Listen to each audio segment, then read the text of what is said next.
"Daddy, the girl in the trunk is asking you to let her out." The words spoken by our 4-year-old daughter during a routine family drive chilled me to the bone. I glanced at my husband, but he remained silent, his face pale and tight with tension. Whether he intended to play dumb or not, I couldn't tell, but his expression was unmistakable: fear. "That's a scary thing to say, don't tell lies," he muttered, glancing nervously at our daughter through the rearview mirror. I shot him a sharp glare from the passenger seat. "Should we pull over at the rest area?" It had been 5 years since I married Freddie. I'd always supported him, keeping the household running while he focused on his career, but now it seemed the truth was about to be uncovered, thanks to our daughter's unsettling words. I, Charlotte Clark, married Freddie when I was 27, and he's 4 years older than me. A year later, our daughter, Sophia, was born. She's a lively and healthy 4-year-old now, growing up in a home filled with love and happiness. Our lives were filled with simple, joyful moments, like our conversations about weekend plans. "How about going to the zoo next Sunday?" "Yay, I want to see the giraffes." I couldn't help but smile at their excited chatter. Freddie had always been kind and attentive, both when we were dating and since our marriage. As a father, he was just as involved, eagerly participating in family activities. I often found myself thinking, I'm so lucky to have him, but that peace was about to be shattered.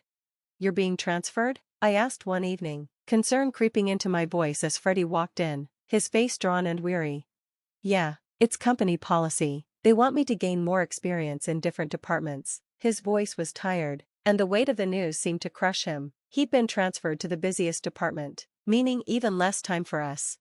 "Daddy, are you not going to play with me anymore?" Sophia asked, her voice full of worry.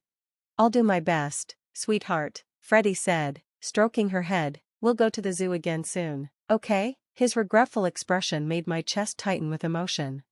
Though the transfer didn't involve a salary cut or relocation, it was still a huge change for our family. The thought of losing precious time together made me feel lonely, but Freddie, he would be the one most affected by this. I tried to reassure him, "Please don't push yourself too hard. I know you tend to overwork." At first, Freddie managed to balance work and family life, but after a month, things started to shift. He came home later, often long after Sophia had gone to bed. His workday stretched into weekends, and he began spending more time out with clients, claiming it was necessary for business. One day, I found myself pleading with him, "Can you take a day off next Sunday? Sophia misses you, and you've been working so hard." "Who do you think I'm working so hard for?" he snapped. "Should I just cancel my meetings and risk losing my job?" "I didn't mean it like that," I said, trying to calm him. "I'm just worried about you." "Don't worry about me," he muttered. "Just make sure there's money for the next drinking party." His once gentle nature was fading, replaced by irritability. His excessive spending, supposedly for client entertainment, was putting a strain on our finances. I was more worried than frustrated, concerned that his relentless work habits would eventually break him. Months passed, and Freddie's presence at home became more scarce. Sophia, missing her father, grew quieter, her face often clouded with sadness. I knew something had to change, but every time I tried to make a suggestion, something else seemed to go wrong. Then came the news that shattered me. My mother, who had been ill for years, passed away.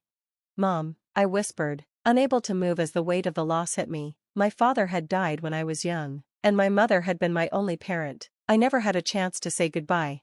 When I told Freddie, I expected support and comfort. Instead, his response was cold and detached. "Do I have to go to the funeral?" he asked, his voice flat.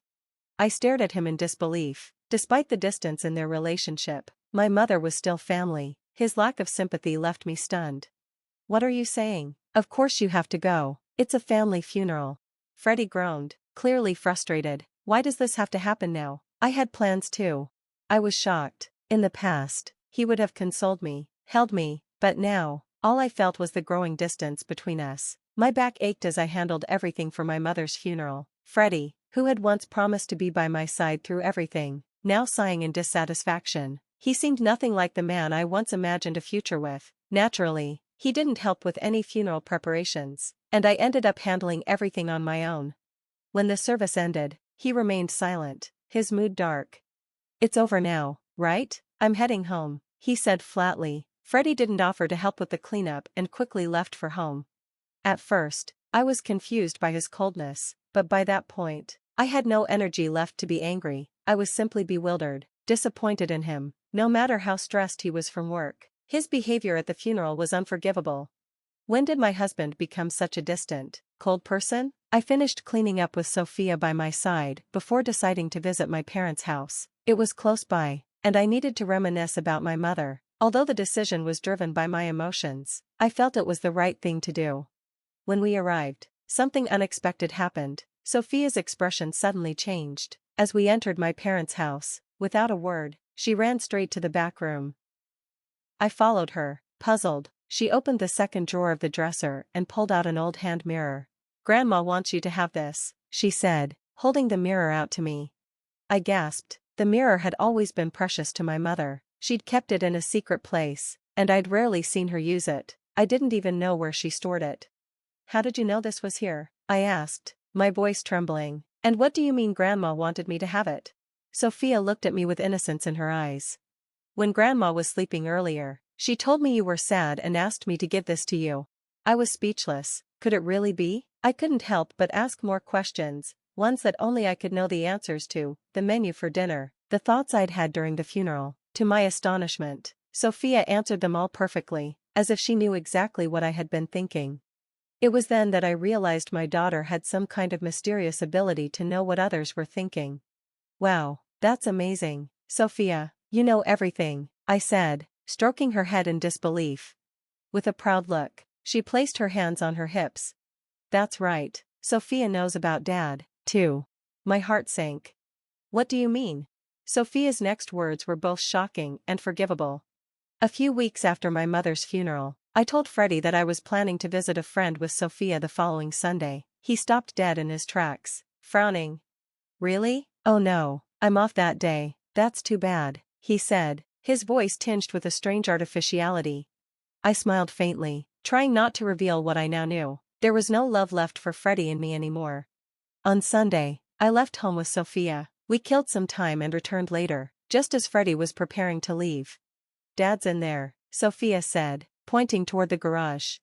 I followed her direction, my heart racing. After a deep breath, I knocked lightly on the garage shutter. "Freddie, I know you're in there, open it." "Huh, Charlotte, I thought you and Sophia had plans." His voice sounded flustered, as if caught off guard. "Plans cancelled," I replied, trying to keep my tone neutral. "If you're going somewhere, we want to come with you." Reluctantly, he opened the garage door. A few minutes later, we were in the car, heading out. As I sat in the passenger seat, I glanced at Freddie, his profile grim and distracted. That was when I made my final decision. Our marriage had been happy, but I now understood that those days were gone forever. "Did you know that Sophia has a special power?" I asked as we merged onto the highway. Freddie furrowed his brows, clearly confused by my sudden confession. "Huh? What do you mean? That's a silly joke." He laughed dismissively. From the back seat, Sophia's voice rang out confidently. "Daddy, the girl in the trunk is asking you to let her out." My husband's face drained of color. He glanced at our daughter through the rearview mirror, fear evident in his eyes. Whether he intended to play dumb or not, his pale face told a different story. Freddie looked nervous. "That's a scary thing to say. You shouldn't make up such lies." "But it's true," I replied. "Should we pull over at the rest area?" Freddie looked surprised, then shook his head. "No, it's just a kid's joke. Besides, it's hot today. It could be dangerous if someone's really in there." After a pause, he reluctantly pulled over. I left Sophia in the air-conditioned car and went with Freddie to check the trunk. "I don't think there's anything in there," I said, urging him to hurry. He hesitated but finally opened the trunk. In the next moment, a woman jumped out. She was sweating from the heat. "I knew you were cheating," I said. It turned out that Freddie had been hiding her while Sophia and I were out. They were probably about to leave when we came back early. Freddie nervously tried to explain. No, she's a coworker. We were just working together." I didn't believe him. "Working in the trunk?" I laughed, showing him a piece of paper from my bag. "This is what I found," I said, handing it to him. The paper had an email from Freddie to the woman, planning a date. Freddie and the woman both turned pale. Thanks to Sophia, I had figured everything out. She had told me about Freddie and the woman, Scarlett, and how she was taking Freddie away from her. I had checked his phone and found proof of the affair. "I set up this fake plan to catch you." "I'm not the one being unfair here," Freddie protested. "You looked through my phone without permission." I couldn't help but laugh at his words. I thought he had just been too busy with work, but I soon realized he had been spending time with Scarlett. You used all that money on her, I said, while complaining to me. I then showed him my phone. I've been recording everything. I also have hidden cameras at the house and in the garage. I know everything about you and Scarlett. Both Freddie and Scarlett turned white with fear. I had found out that Scarlett was a 25-year-old new employee at Freddie's work. She knew about me but still had the affair. Sorry, Charlotte, Freddie said, but he seemed lost and scared. I glared at both of them. I won't forgive either of you. Prepare for alimony. They both melted in fear. I divorced Freddie, and thanks to the evidence I had, he and Scarlett had to pay $300,000 in compensation. Freddie also had to pay $500 a month in child support for Sophia. Their affair spread at work, and eventually, they were both shunned by their coworkers and had to quit their jobs. They struggled to pay off the compensation. As for me, I'm now living peacefully with Sophia, who has a special power. I'll keep loving her and help her live a happy life.